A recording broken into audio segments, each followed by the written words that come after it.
안녕하세요. 안녕하세요. 다시 돌아온 구해줘 월부 주식 라이브 본격적으로 출발해 보겠습니다. 더 퍼블릭 자산운용에서 공동대표를 맡고 있는 정호성이라고 합니다. 반갑습니다. 주식으로 돈 벌고 싶은 분들 오늘 영상 꼭 보세요. 오늘 영상에서 적어도 가져가실 수 있는 레슨 딱 한 가지가 있다면 남들이 사는 거 뻔한 주식 말고 진짜 제대로 올라갈 수 있는 상승이 보장된 종목을 찾는 눈을 저희가 알려드릴게요. 지금 보고 계신 차트는요. 엔비디아입니다. 사상 최고가 행진 계속 보여줬고요. 그리고 애플입니다. 최근 뭐 빠졌다고 하지만 연간 차트로 쭉 보면 장기 차트로는 10년 내내 사상 최고가 행진을 보이면서 여전히 글로벌 시총 2위를 달리고 있습니다. 다음은요. 마이크로소프트입니다. 작년에 AI 키워드로 시총 1위가 됐죠. 네, 마소. 맞습니다. AI 기업이 상위권을 싹쓸이 하면서 어마어마하게 이쪽으로 자금이 모여 들어가고 있다라는 측면을 볼 수가 있는데 전 세계가 AI 열풍이잖아요, 대표님. 네. AI 반도체 시장 전망치를 보니까 올해는 671억, 4년 전만 해도 한 220억이었는데 3배까지 늘어났고요. 네. 앞으로는 그 빨라지는 추이가 더 가파라지네요. 3년 뒤에 1194억, 거의 2배까지 늘어나는 네. 추이를 보이고 있습니다. 돈 되는 곳, 이렇게 당연히 인식이 될 수밖에 없고요. 국내 투자자 미국 주식 보관 금액, 보유 금액이 저 빼고 다 갖고 있나 봐요. 1위가 엔비디아인데 110억을 넘어갔어요. 달러네. 110억 달러. 그게 얼마예요? 네. 15조 정도 되는 것 같아요. 그리고 2위가 테슬라, 애플, 그리고 마이크로소프트. 그리고 국내 투자자들의 해외 주식 순매수 상위. 올 상반기에 더 샀나 이걸 보니까 3억 달러 넘어가는 움직임을 보여주고 있습니다. 이것도 역시 엔비디아가 1위입니다.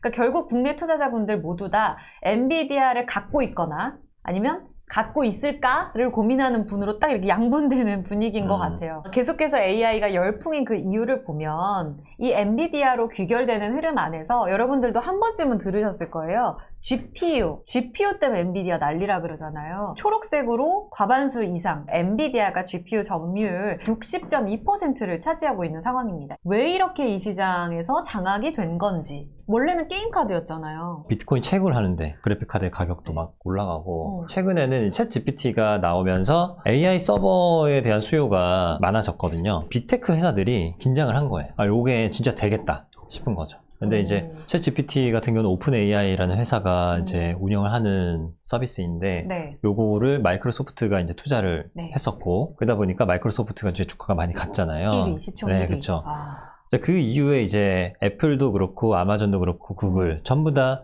AI를 본격적으로 투자를 하면서 그러면 이제 결국에는 엔비디아가 생산하는 GPU가 수요가 늘어나게 된 거죠. 아, GPU가 핵심적인 역할을 한다는 거네요? 네, 그렇습니다. 근데 이게 엔비디아밖에 못 만드는 거예요? 사실 그건 크게 중요하진 않은 것 같아요. 주식적으로는요. 왜요? 대체제가 생기면 꺾이는 거 아니에요? 물론 그럴 수 있지만 그런 대체제도 생길 수 있고 AI를 돌리는 방식 자체도 좀 바뀔 수 있는데 최근에는 스마트폰 자체에 장착된 AI가 나오고 있거든요. 이제 그런 AI가 또 나오게 되면은 사실 또 국면이 또 달라질 수 있어요. AI가 되는 건 맞다. 되는 건 맞지만 사실 그 사이에서 어떤 기업이 이 주도권을 가져갈 거냐 하는 것은 너무 많은 변수가 있다고 생각을 해요. 그렇군요. 간단하게 예를 들면 스마트폰이 딱 나왔을 때 네. 누가 과연 애플이 이 스마트폰 시장을 그때 당시에 노키아, 삼성전자, LG 모토로라. 이런 회사, 모토로라 맞아요. 이런 회사들이 네. 다 없어졌잖아요. 맞아요. 다른 변수들이 충분히 생길 수 있다라고 생각하는 게 네. 맞을 것 같습니다. 정리해보자면 그러니까 생성형 AI 열풍이 챗 GPT를 중심으로 열풍 불었어요. 일단은 지금 엔비디아를 이길 만한 넥스트. 그러니까 대체제도 없고 그리고 재평가된 GPU 처음에는 그래픽카드에서 그 다음에는 이제 비트코인 채굴기 이제는 AI와 관련된 GPU가 계속 모자라다는 거예요. 아무리 만들어내도. 그래서 가격 올라가고 있고 점유율은 엔비디아로 쏠리고 있고 이렇게 세 가지 이유로 정리를 해볼 수 있습니다. 보면 올라갈 만했네.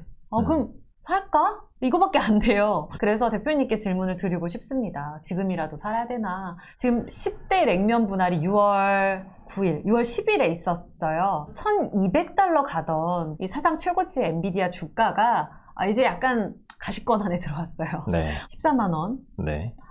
치킨을 한 5번 제가 참으면 그쵸. 가능해요. 올해 한 150% 올랐으니까 뭐 한 주만 사도요. 이게 얼마예요? 그러니까 하반기에 150% 또 가겠네. 이렇게 생각의 연결고리가 되잖아요. 지금 팔가와 살가가 나뉘는 건데 아, 나 엔비디아 무지성 매매했는데 지금 팔아야 돼? 아, 좀 불안한데? 그리고 다른 한편에서 이제 저 같은 분 너무 올라서 좀 무섭긴 한데 치킨 참아가지고 지금 들어갈까요? 근데 이제 팔가 고민하시는 분들도 그렇다 할 논거들이 있더라고요. 보니까 6월 딱 19일부터 고점에서 딱 꺾였어요, 대표님. 꺾이기 시작하면 하락하는 이유들이 붙잖아요. 그쵸. 그 첫 번째가 내부자 매도래요. 지금 여기 가죽 자켓 입고 계신 멋있는 분, 우리 젠슨 황 CEO, 네. 엔비디아의 공동 창업자이자 정말 많은 개인 투자자분들의 신격? 이런 존재잖아요. 근데 저분이 보니까 6월에 팔았어요. 갖고 있던 스톡옵션이랑 주식이랑. 그리고 앞으로 60만 주를 내년 3월까지 더 판대요. 내부자가 팔면 앞으로 떨어지는 거 아니야? 이렇게 생각하겠죠. 네. 그래서 시총이 이 고점 대비 빠진 게 한 400조. 삼성전자 시총이에요. 게다가 두 번째는 AI 거품론, 닷컴 버블인 것 같아. 내년에는 이제 주가 꺾일 것 같다. 성장률도 좀 둔화된다. 이런 이유까지 있고요. 세 번째는 빅테크 규제까지 이야기 나옵니다. 이제 고점이다. 한참 남았다. 대표님이라면 지금 사시겠어요? 사지 않을 것 같습니다. 왜요? 관점이 어떠냐에 따라서 다를 것 같아요. 저 같은 경우는 네. 이게 성향 자체가 잃지 않는 게 가장 중요한 부분이거든요. 저는 크게 잃어봤기 때문에 얼마나?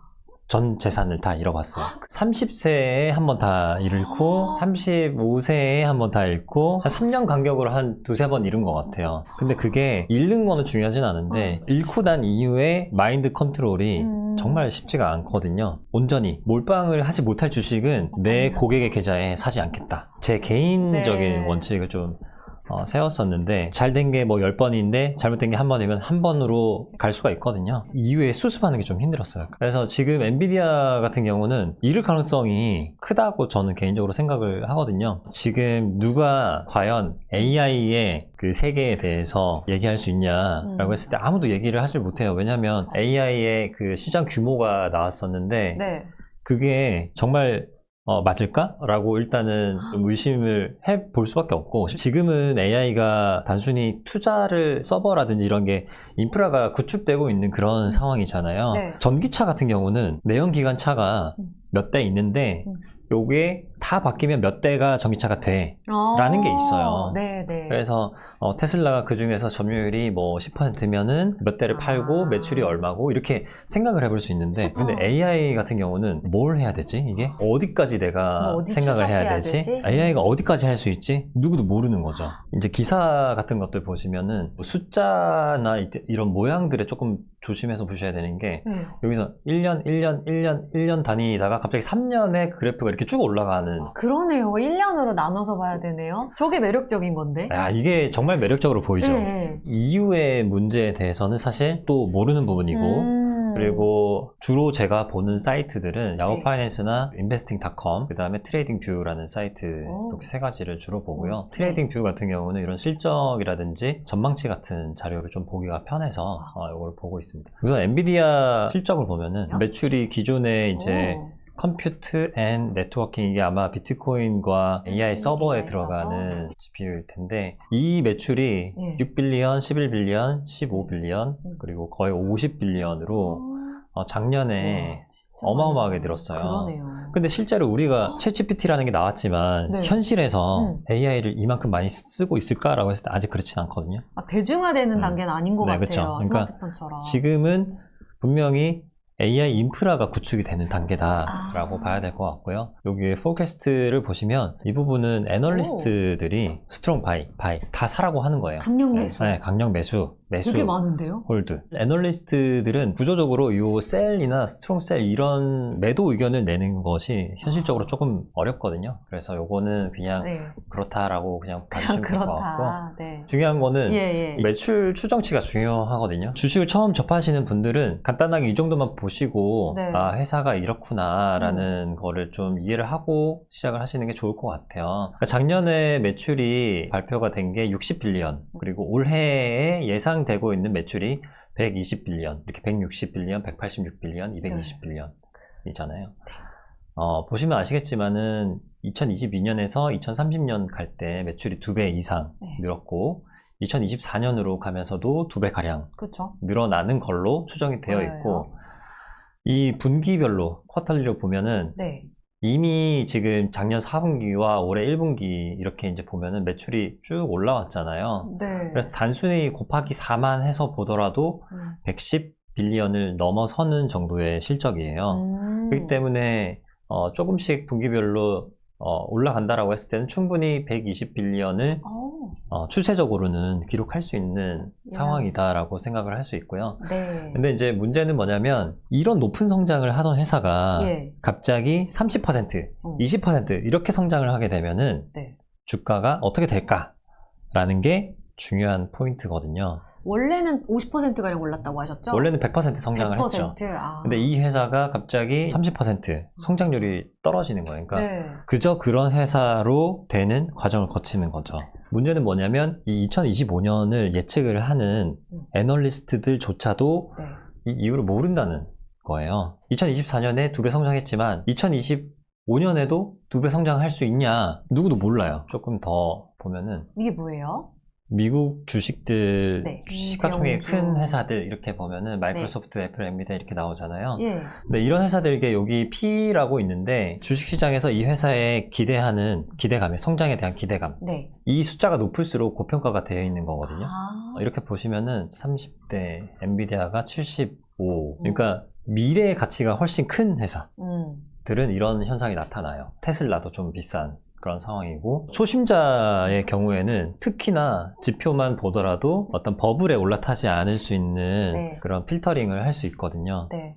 그래서 매출액 추이라든지 멀티플의 비교를 단순하게 해보면서 이 회사가 지금 내가 사도 되는지 안 되는지 이런 간단한 기준을 좀 세워볼 수 있을 것 같습니다. 현실적은 좋아요. 근데 미래 추정치가 나와 있긴 한데 여기에 대해서 아직 업계 전망이 분분하고 그리고 그 성장률 자체가 좀 둔화될 수 있다는 거죠. 100%를 보이다 30%, 20%. 국민주 엔비디아는 지금 대표님의 선택을 못 받았어요. 안 사신대요. 국민주가 이제 좋은 말일 수도 있지만 네. 어떻게 보면은 너무 많은 사람들의 관심을 받고 있고 거품이 있을 수도 있는 가능성이 높은 주식이다 라고 생각해 볼 수 있거든요. 그래서 반대로 생각하면은 사람들의 관심이 덜한 조금 소외된 주식을 사면 오히려 안전하게 할 수 있다 라는 거를 먼저 말씀을 드리고 싶고요. 결국 이거예요, 여러분. 앞으로 올라갈, 어찌 보면 상승이 보장된 위험한 말일 수도 있지만 그만큼 안전하게 올라갈 수 있는 종목을 이렇게 찾아보세요에 대한 솔루션을 주셨거든요. 첫 번째는 우리가 알면 안 된답니다. 그러니까 관심이 적고 소외되어 있는 종목인가. 그리고 두 번째는 기업 규모가 작은가도 넣어주셨고요. 세 번째는 이 성장 동력이 명확한지 그리고 고평가되어 있지 않은지 이 플러스까지 나옵니다. 이렇게 해서 네. 10배거 찾으신 적 있어요, 대표님? 10배 막 가는 10배거. 저는 항상 이 방식으로 10배 가는 주식을 찾아요. 그래서 항상. 제가 찾은 주식을 얘기를 하면은 여의도 주식 하는 사람들은 몰라요. 아, 진짜 너무 소외되어 있고 관심이 적어서요? 네. 그게 뭐였어요, 종목이? 그 종목 이름은 지금은 주가가 좀 빠졌어요. 키네마스터라는 종목이 있었는데요. 영상 편집 툴이거든요. 2018년 이때쯤이었던 것 같은데 이때 당시에 뭐가 있었냐면은 유튜브도 잘 되고 있었지만 틱톡이 미국에서 엄청나게 성장을 하고 있던 시기였어요. 제가 투자했던 시기가 예. 이때였어요.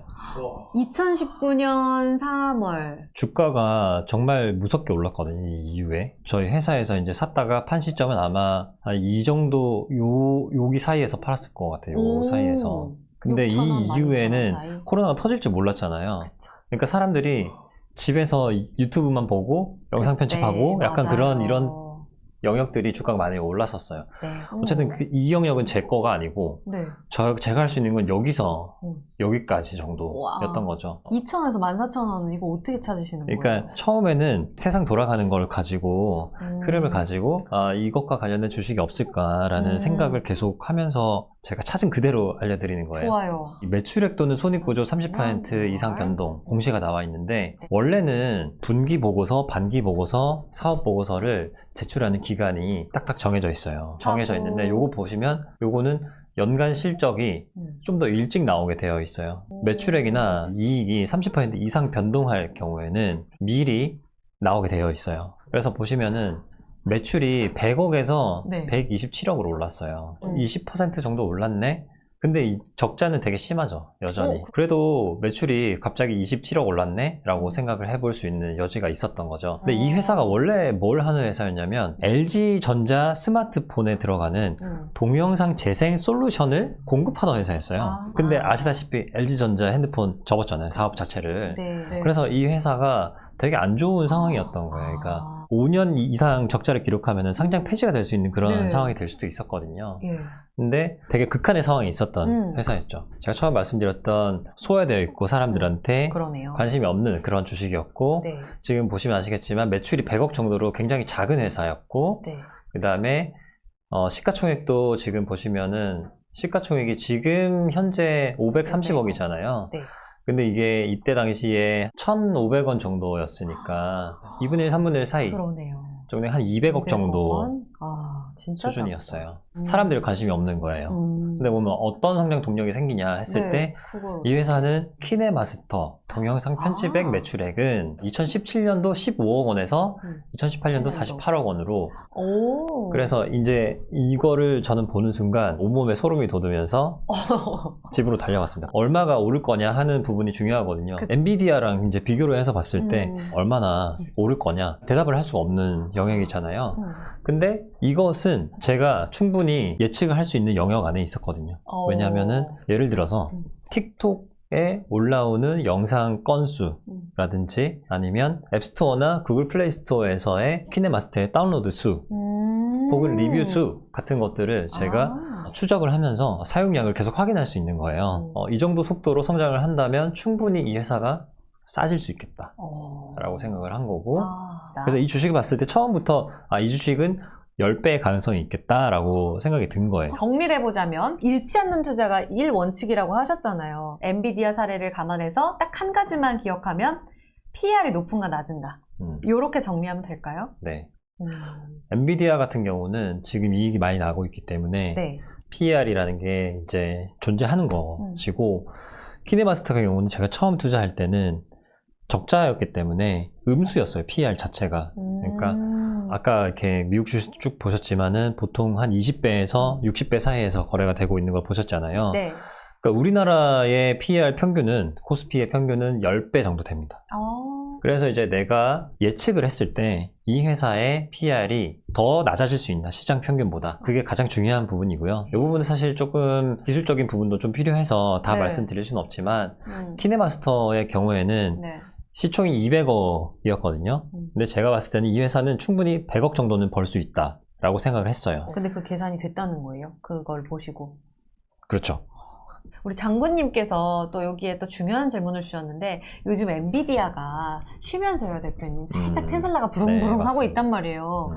테슬라는 어떨까요? 이렇게 여쭤보셨는데 저는 드리고 싶은 말씀이 사실 그런 게 있거든요. 내가 주식을 사게 되면 그 주식과 사랑에 빠지게 되는 그런 측면이 있으니까 그 제품이 좋아지고 막 좋은 면만 보이고 그런 게 있어요. 근데 그런 것들이 특히 지금 테슬라와 엔비디아 그런 경향이 좀 강하게 나타나요. 그래서 제가 테슬라를 사지 마세요. 뭐 엔비디아 사면 안 돼요. 라고 얘기했을 때 굉장히 반감이 클 거라는 걸 알아요.